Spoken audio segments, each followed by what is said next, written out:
संभावना बनी हुई है। लेकिन साध्वी प्रज्ञा का यहां पर टिकट कटना संभव माना जा रहा है। सूत्रों के हवाले से यह बड़ा अपडेट। ज्यादा जानकारी के साथ सीधा रुख करेंगे, हमारे सहयोगी शब्बीर हमारे साथ जुड़ चुके हैं।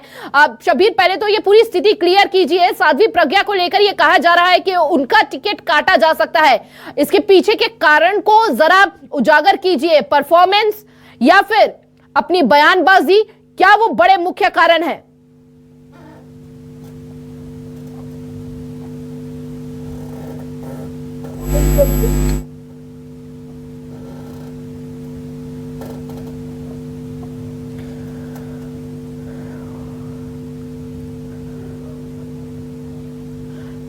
तो तकनीकी कारणों के चलते संपर्क टूट गया। एक बार फिर से शब्बीर से जुड़ने का प्रयास करेंगे, लेकिन इस बीच यह बड़ा अपडेट सामने आ रहा है। भोपाल से साध्वी प्रज्ञा का टिकट काटा जा सकता है। वीडी शर्मा खजुराहो से ही चुनाव लड़ेंगे। सूत्रों के हवाले से यह बड़ा अपडेट। एक बार फिर से रुक करेंगे, शब्बीर हमारे साथ जुड़ चुके हैं।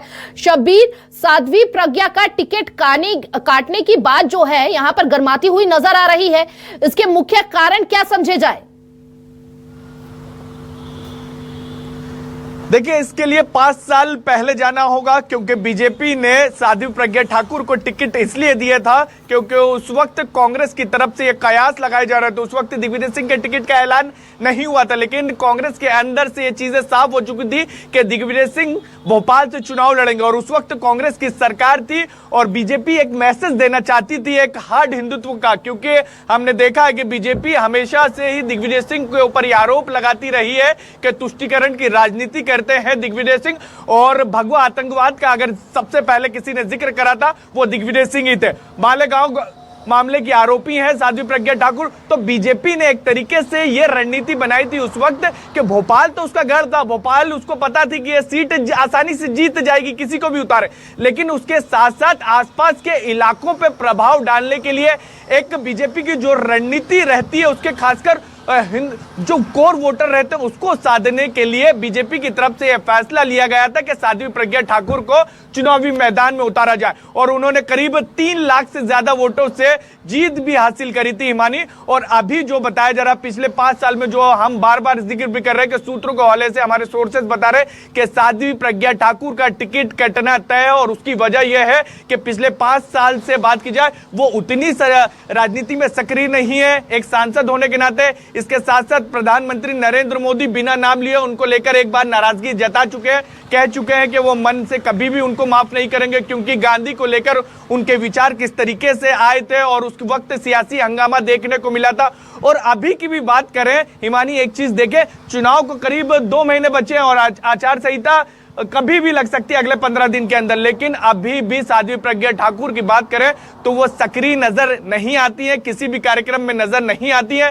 हम 6 महीने पहले तक की बात करें तो वो हर कार्यक्रम में नजर आती थी, चाहे रेलवे से जुड़ा हो या दूसरे कार्यक्रम हो। लेकिन अभी की बात की जाए तो वो बीजेपी के भी किसी कार्यक्रम में नजर नहीं आ रहे, सरकारी कार्यक्रम में भी नजर नहीं आ रही। यानी बीजेपी आलाकमान की तरफ से उनको हिंट दे दी गई है कि आपका टिकट रिटर्न नहीं किया जाएगा। जहां तक अब सवाल है कि किसको टिकट मिल सकता है, तो पूर्व महापौर शिवराज सिंह चौहान के करीबी, जिनको भोपाल उत्तर से बीजेपी की तरफ से उम्मीदवार बनाया गया था विधानसभा चुनाव में, करीब 27,000 से वो चुनाव हारे थे, पूर्व महापौर आलोक शर्मा को उम्मीदवार बना सकती है बीजेपी।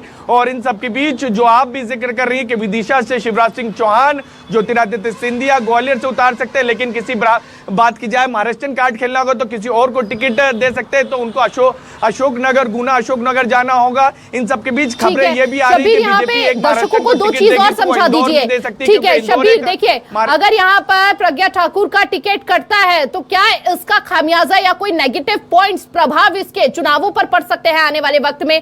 दूसरी बड़ी बात यह है कि हिंदुत्व पिच यहां पर हमेशा से बीजेपी अपनाती है, लेकिन विवादित बयानों के चलते बीजेपी यह बड़ा कदम उठा सकती है आने वाले वक्त में, नए चेहरे पर भी दांव लगा सकती है यहां पर।